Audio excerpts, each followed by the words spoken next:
A long time ago, in a village called Abaka, there was a girl named Oluchuku. Everyone in the village knew her. She was very beautiful, with bright eyes and smooth skin. When people saw her, they would stop and stare because of how pretty she was. But there was something else about Oluchuku. People were scared of her. She really, really hates men. Oluchuku was not like the other girls in the village. She didn't laugh or smile with anyone.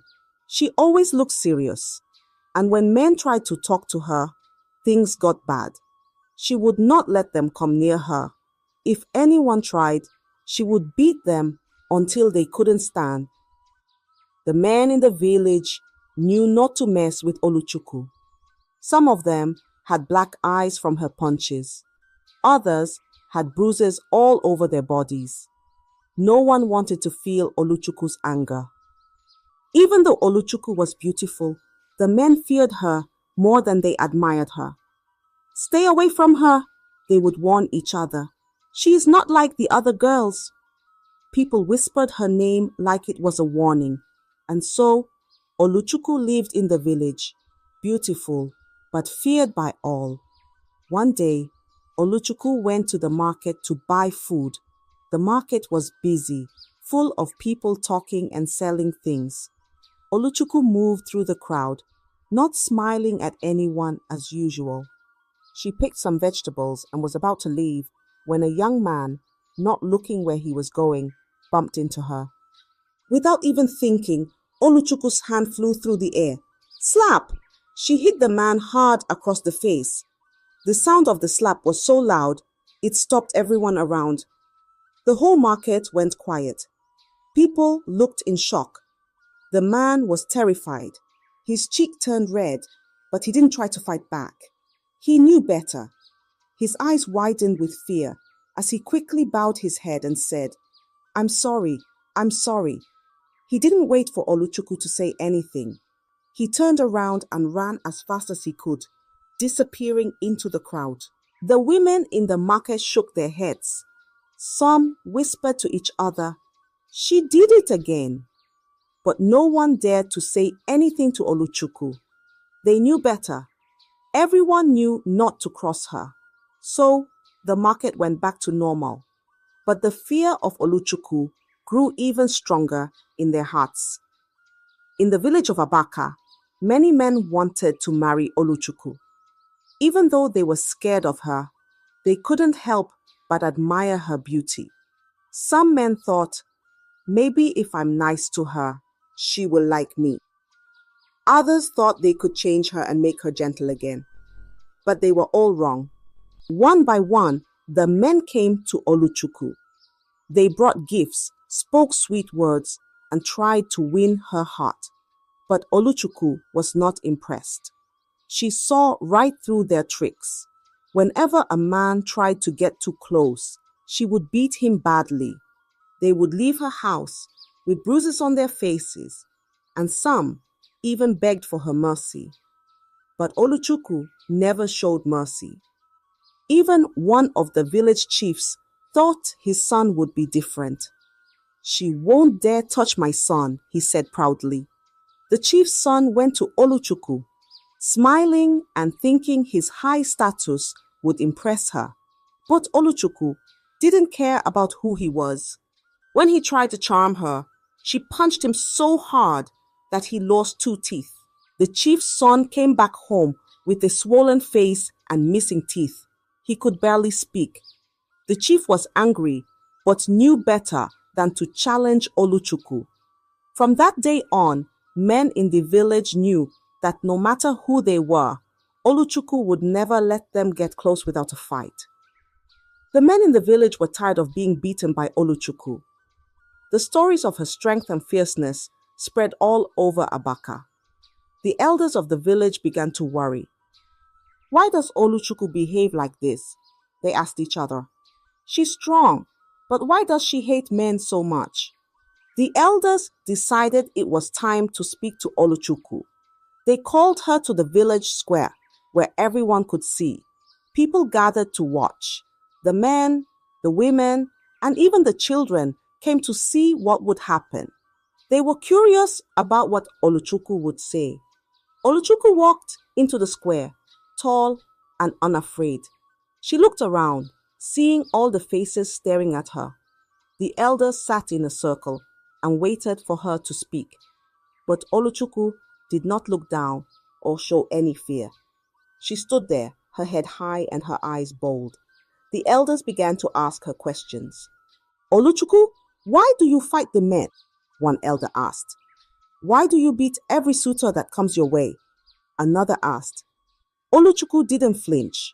She looked at the elders calmly and said, I will never let a man control me, and I will never stop beating them. Her words shocked everyone. The villagers whispered to each other. The elders were puzzled. They didn't understand why Oluchukwu said such things. But why, Oluchukwu? What happened to make you like this? One elder asked. But Oluchukwu didn't explain. She stood there in silence, refusing to answer their questions.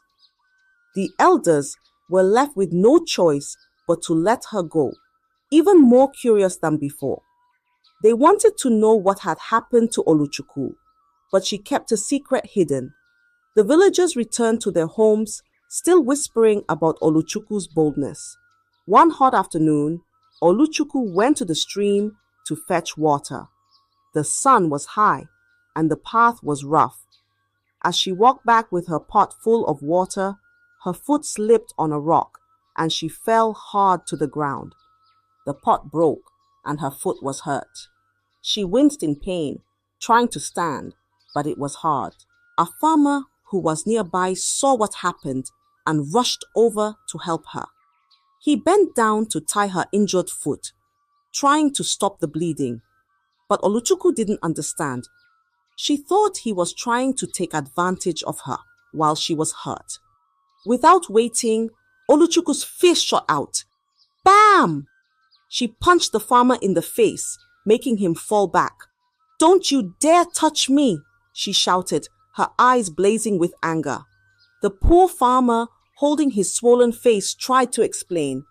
I was just helping you. But Oluchukwu didn't listen. She was furious, thinking the worst. The farmer knew better than to fight back.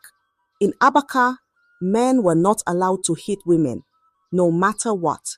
So he stood up slowly, his face bruised and his body aching. He limped away quietly, leaving Oluchukwu standing by the stream. The story of Oluchukwu's rage spread like wildfire. She beat a farmer who was only trying to help, the villagers whispered. But no one dared confront Oluchukwu. They knew what she was capable of, and her fearsome reputation grew even stronger that day. Despite her fierce reputation, Oluchukwu's beauty had caught the attention of the village prince. He was intrigued by her strength and independence. No one like her exists in the village, he thought. The prince believed he could win her over, so he began visiting Oluchukwu with gifts, fine clothes, fruits, and rare jewelry. Oluchukwu didn't push him away, but didn't warm up to him either. She remained cautious, her eyes watching his every move. The villagers couldn't believe it. Will the prince be the one to change her? They whispered. One day, the prince invited Oluchukwu for a walk by the stream. The air was cool, and the water flowed gently. As they walked side by side, the prince thought to himself, maybe Oluchukwu is starting to like me. She hasn't pushed me away all this time. Feeling confident, the prince made a terrible mistake. He reached out to hold Oluchukwu's hand, thinking it was a small, gentle gesture. But to Oluchukwu, it wasn't gentle at all. It felt like someone trying to control her, just like the men she had fought before.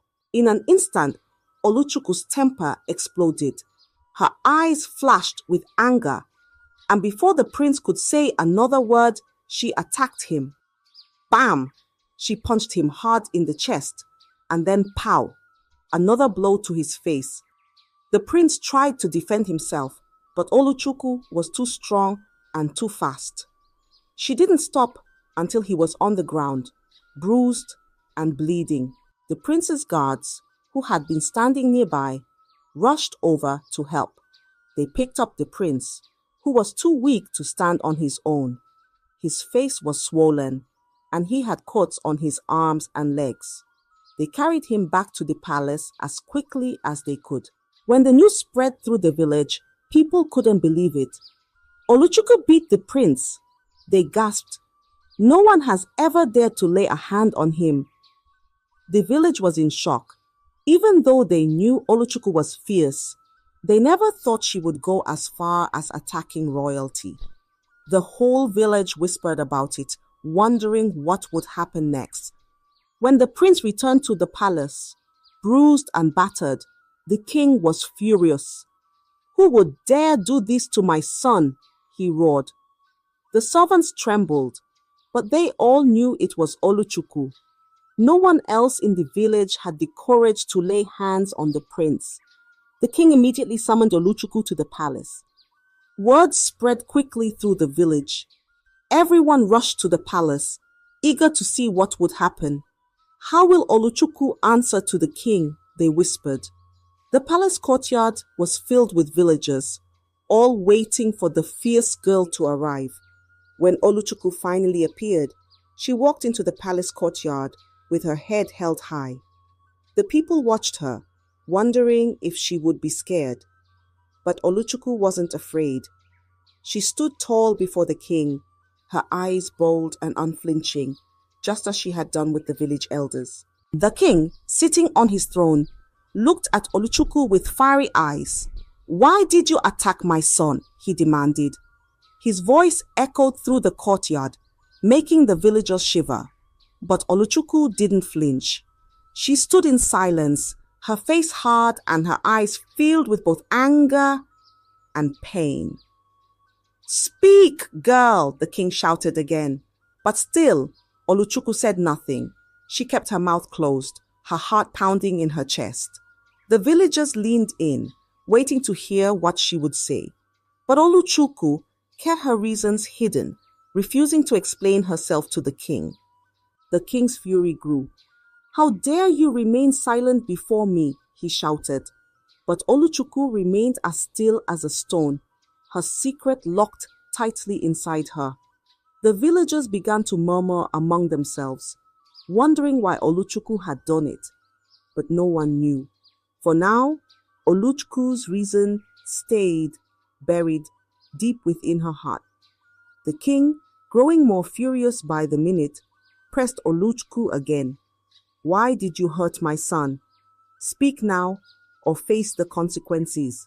Oluchukwu's heart felt heavy and she could no longer hold back. Her strong, fierce face softened, and for the first time, the villagers saw something different in her eyes. Pain. Tears welled up, and her voice trembled as she began to speak. "My father, the man who was supposed to protect us. He wasn't kind," she said, her voice low but full of hurt. The villagers leaned in closer, straining to hear. Oluchukwu's eyes filled with tears as she told the story she had kept buried for so long. "He beat my mother every day.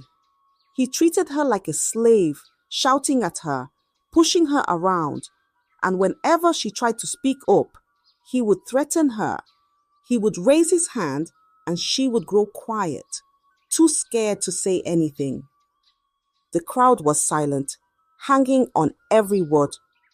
Oluchukwu's voice cracked as she continued. "One day, my mother was pregnant. There was a small argument, something so small, but my father, he lost his temper. He beat her so badly that she fell to the ground. She lost the baby that day." Oluchukwu paused, her tears now flowing freely, and soon after, she lost her life too. Back in the prison, the villagers gasped, shocked by the terrible truth. Oluchukwu stood there, her body shaking with grief as she spoke of her mother's death. "I was just a child," and I watched her die. I could do nothing to help her. She wiped her tears, but continued. After my father died not long after, I thought I would be safe. But when I went to live with my uncles, it was no better. After her father died, Oluchukwu thought the worst was behind her. She hoped her new life with her uncles would be different, that maybe she could find some peace. But what she found was even worse than before. Her uncles were cruel men, just like her father, but even more shameless. They brought different women to their house, day after day. Oluchukwu would see them treat these women with no respect. They forced themselves on them, using harsh words and ugly actions. The women had no choice but to obey, too scared to fight back. And it wasn't just the women they brought home. Their own wives, the women who lived in the house with them, were treated just as badly. Whenever the wives tried to speak, to defend themselves or ask for help, Oluchukwu's uncles would raise their hands, ready to strike. The wives lived in constant fear, knowing a beating could come at any moment.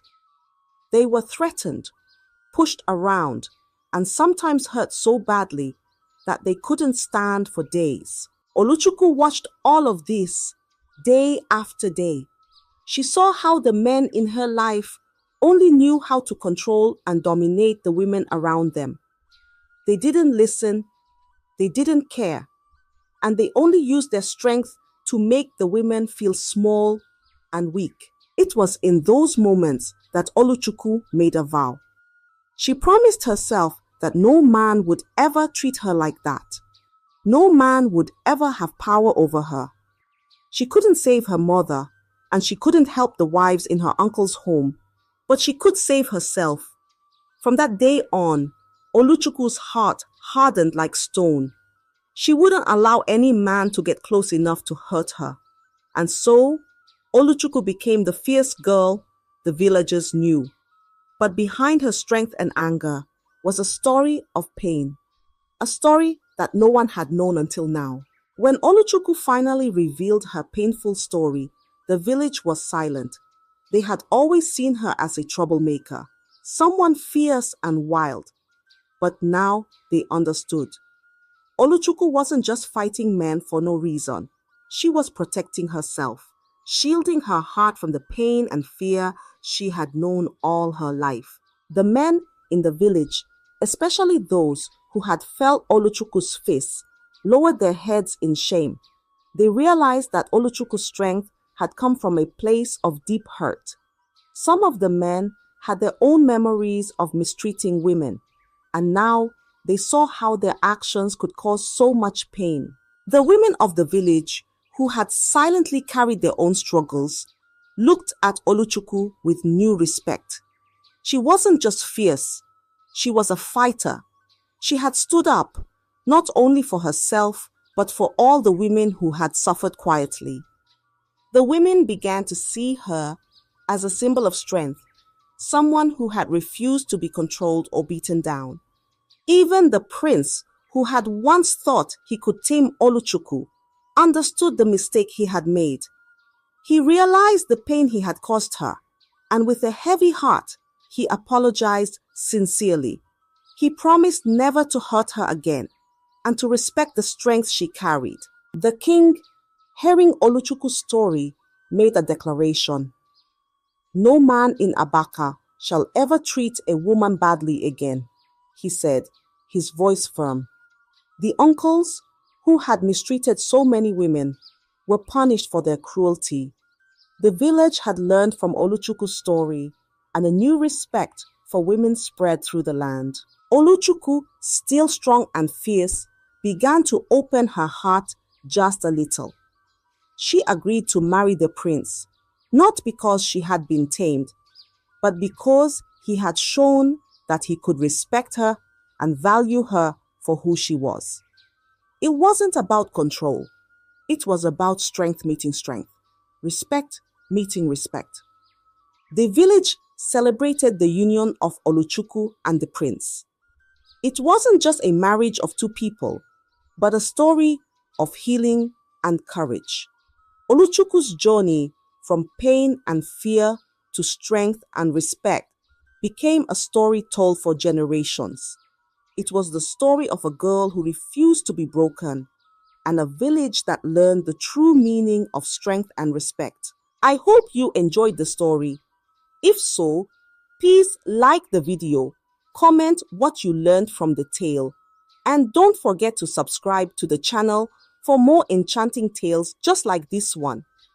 Thank you.